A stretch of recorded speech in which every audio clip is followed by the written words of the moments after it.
Escola dominical, feita pra mim, pra você. Espaço pra crescer e a Bíblia conhecer, sempre junto com você. Escola dominical, feita pra mim, pra você. Espaço pra crescer e a Bíblia conhecer, sempre junto com você. Graça e paz a todos que nos acompanham aqui no canal Palavra Viva e Fiel.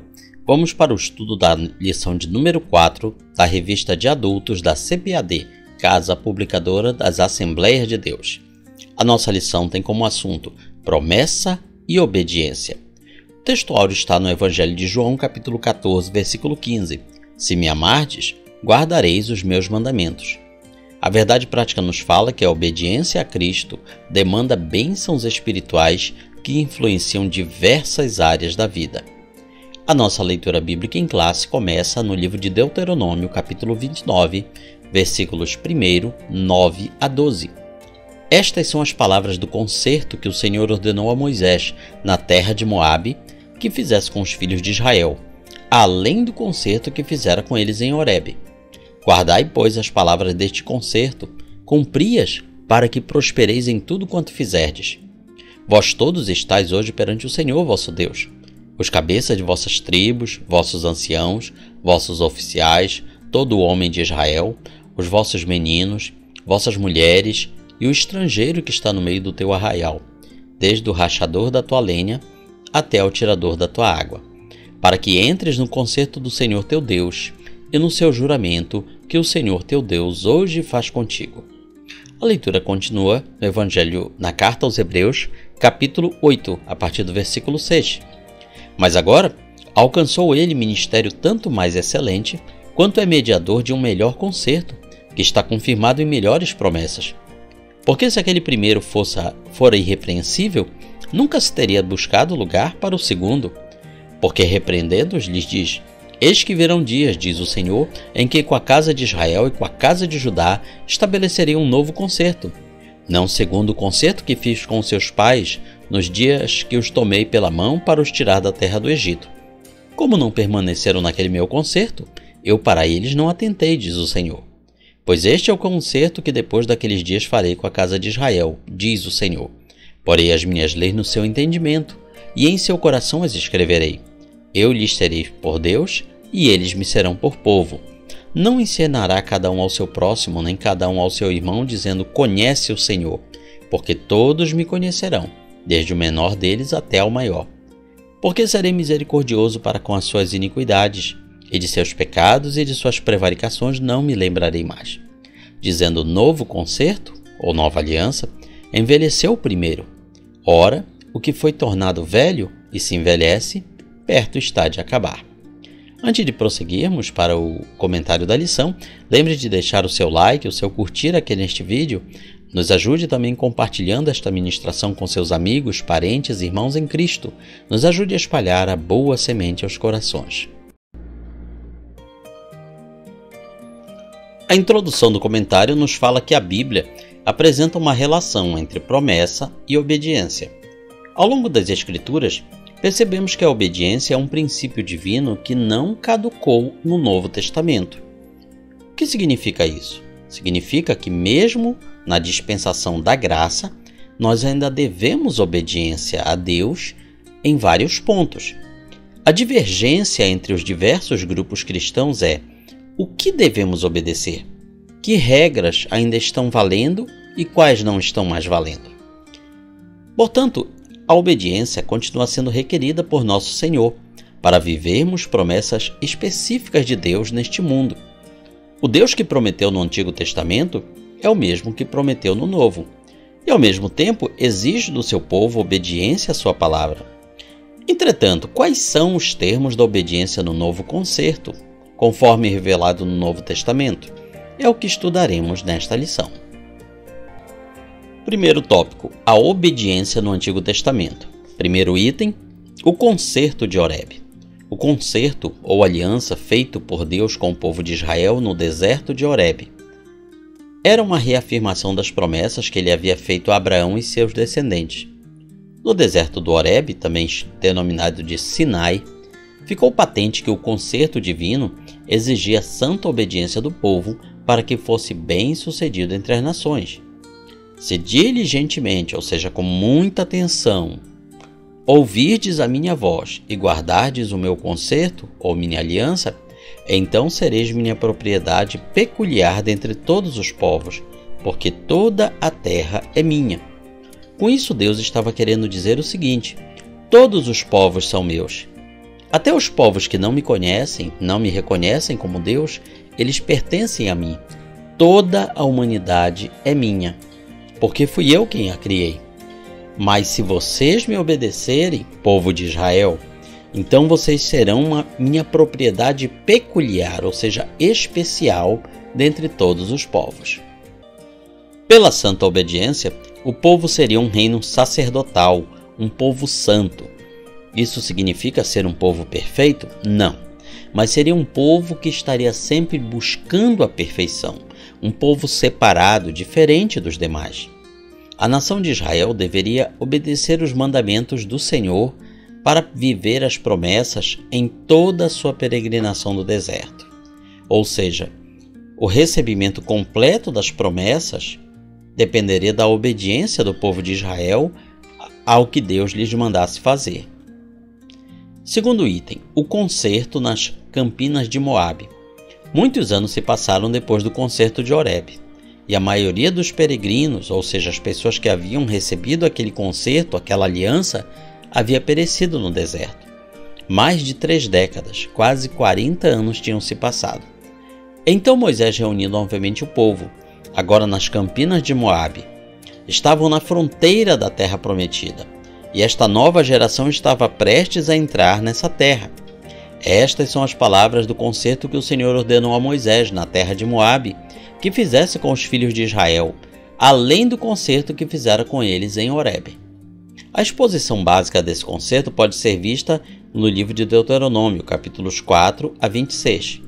E a sua ênfase, seu destaque nas bênçãos e maldições estão nos capítulos 27 a 30 deste livro. Deuteronômio significa segunda lei. No hebraico, esse livro, esse nome, título é Devarim, que significa palavras ditas, ou seja, palavras proferidas. Portanto, este quinto livro do Pentateuco, ele traz o concerto ou aliança, uma repetição daquilo que havia sido prometido por Deus no Monte Horebe, 40 anos atrás, e agora o povo de Israel, esta nova geração que ia entrar na terra de Canaã, precisava dessa reafirmação desse concerto. Tudo neste concerto ou aliança dependeria da fidelidade do povo de Israel aos mandamentos divinos. Bom, como todos sabemos, ao ler o Antigo Testamento, vemos que por várias vezes o povo de Israel esteve em desobediência contra os mandamentos, contra as alianças de Deus. Esse é o motivo porque eles nunca receberam em toda a sua plenitude as promessas que Deus havia dado a eles. Por exemplo, a promessa de um território que ia do rio Nilo até o rio Eufrates. Israel nunca alcançou essa extensão territorial máxima, por causa da sua desobediência aos mandamentos de Deus. Terceiro item, as promessas provenientes da obediência. O concerto de Moabe mostra uma lista de promessas que seriam proferidas no Monte Gerizim, bênçãos no campo, na cidade, na procriação, na vida doméstica, ao entrar e sair da terra. Em toda a área da vida dos judeus, as bênçãos divinas seriam derramadas como consequência da obediência aos mandamentos divinos estabelecidos nos concertos proferidos por Moisés. Abrindo um parênteses, quando falamos em mandamentos nesta lição, não estamos nos referindo apenas aos 10 mandamentos, que isso fique bem claro. Os mandamentos da aliança, eles englobavam os 10 mandamentos, porém havia muitos outros mandamentos, ordenanças e leis que o povo de Israel deveria cumprir à risca se eles quisessem receber as bênçãos de Deus na sua plenitude. Também é verdade que as maldições seriam proferidas no Monte Ebal como consequências da desobediência aos mandamentos do Senhor. Portanto, no Antigo Testamento, vemos que a obediência tinha uma relação direta do cumprimento de uma promessa na vida do povo de Israel. Ou seja, periodicamente, representantes de 6 tribos de Israel deveriam subir o Monte Gerizim para pronunciar as bênçãos, e representantes de outras 6 tribos de Israel deveriam subir o Monte Ebal para proclamar as maldições a quem desobedecesse à lei. Segundo tópico, a obediência no Novo Testamento. Primeiro item nos fala de um novo concerto. Hebreus capítulo 8 apresenta aspectos do antigo concerto, mostrando quanto eles apontam para o perfeito ministério do Senhor Jesus. Ali vemos que o relacionamento entre Deus e o seu povo se dava por meio de uma fé, mas não é qualquer fé.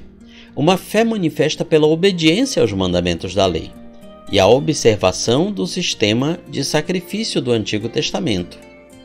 Contudo, o profeta Jeremias profetizou que chegaria um momento em que Deus instituiria um novo pacto e a sua lei se estabeleceria no interior da pessoa, isto é, no coração. É isso que significa o texto. Mas este é o concerto que farei com a casa de Israel depois daqueles dias, diz o Senhor. Porei a minha lei no seu interior e a escreverei no seu coração. Eu serei o seu Deus e eles serão o meu povo.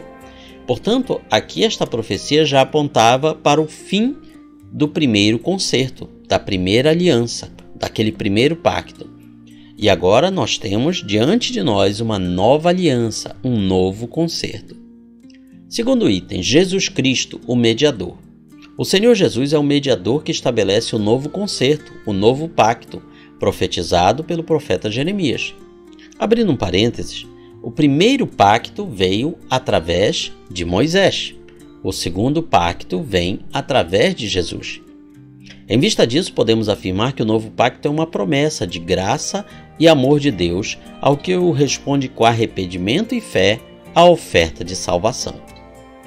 Assim, o relacionamento de obediência entre o salvo e Deus se dá nos termos do novo concerto, em que o Senhor Jesus é o verdadeiro mediador.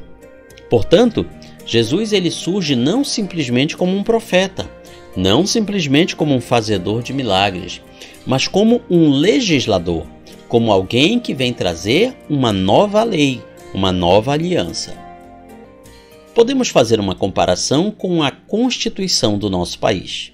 Os deputados, senadores se reuniram lá pelos anos 80 para criar uma nova Constituição, para ter a Assembleia Nacional Constituinte, e após muitos debates ela foi promulgada, que é a Constituição que nós temos até os dias de hoje. Portanto, observe que, assim como a nova Constituição, que é a atual, ela substituiu todas as outras anteriores, assim também a nova aliança trazida por Jesus substituiu a aliança antiga, a lei antiga. Assim como algumas regras que existem na Constituição atual, elas existiam também nas constituições anteriores, assim também existem regras da nova aliança, seguida pelos cristãos, pelos seguidores de Jesus, que havia também na aliança anterior. Porém, várias dessas regras sofreram mudanças em seus aspectos, mas permanece a sua essência. É por isso, por exemplo, que nós, cristãos, ofertamos e dizimamos, porque o dízimo existia na lei antiga e existe na nova aliança, na nova lei, mas a sua forma, o seu formato mudou. E é por isso que nós não sacrificamos mais animais. Sacrifícios de animais havia na antiga aliança e não tem na nova aliança. Esses são apenas alguns exemplos das enormes diferenças que existem entre as duas alianças. O terceiro item nos fala da obediência do novo concerto. Os ensinos do Novo Testamento mostram que fé e obediência andam lado a lado. Por isso Jesus disse: se me amardes, guardareis os meus mandamentos.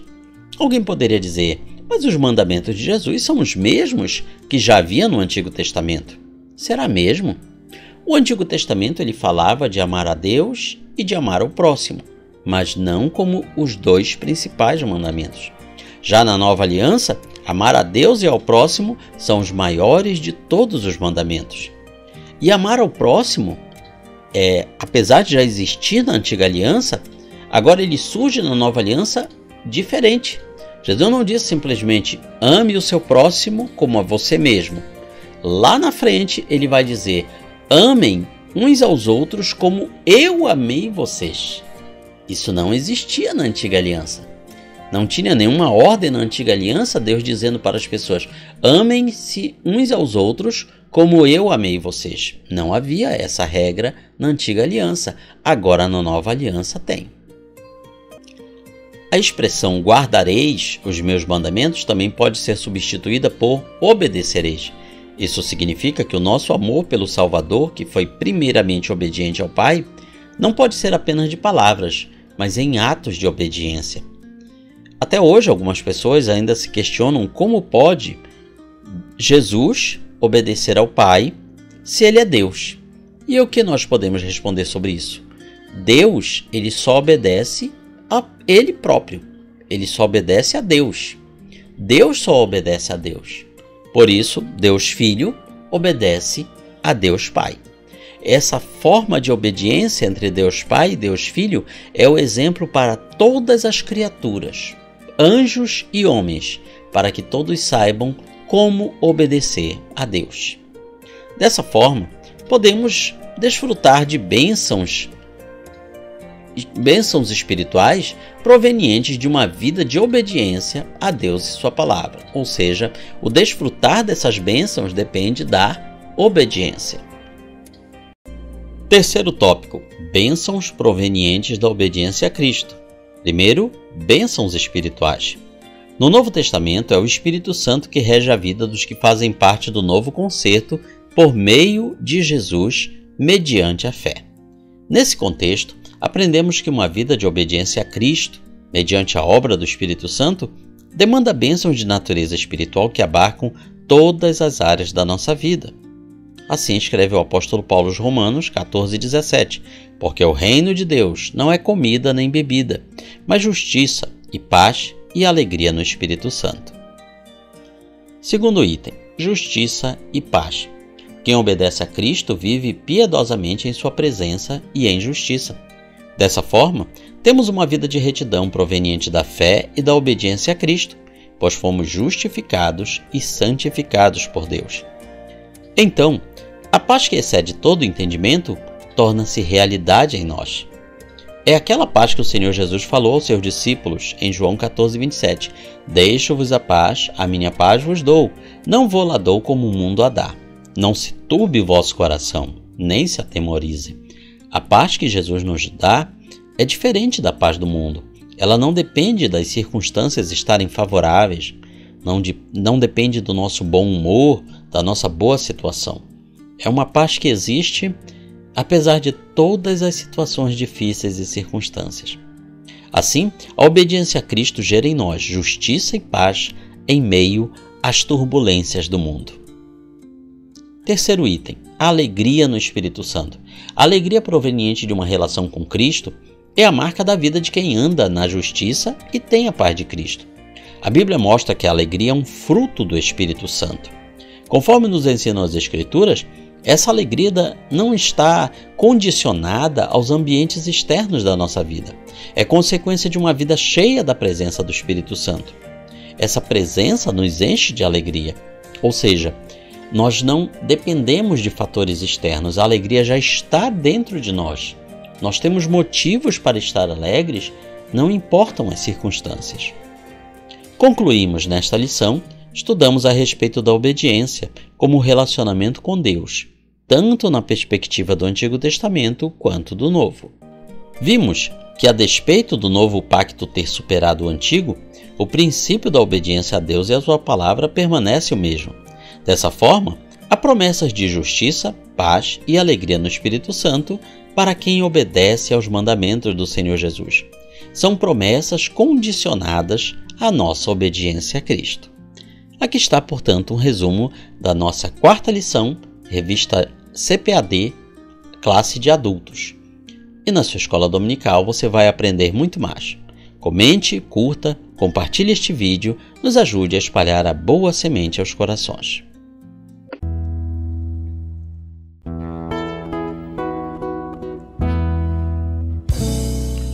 Findou-se o tempo de estudo da escola dominical. Boa lição aprendemos do nosso Pai Celestial. Despede-nos, Jesus Cristo, em tua paz e amor, e nos concede para sempre o teu celeste favor. Aos visitantes e amigos agradecemos também. Que a paz de Deus reine em todos e até domingo que vem. E até domingo que vem. E até domingo que vem.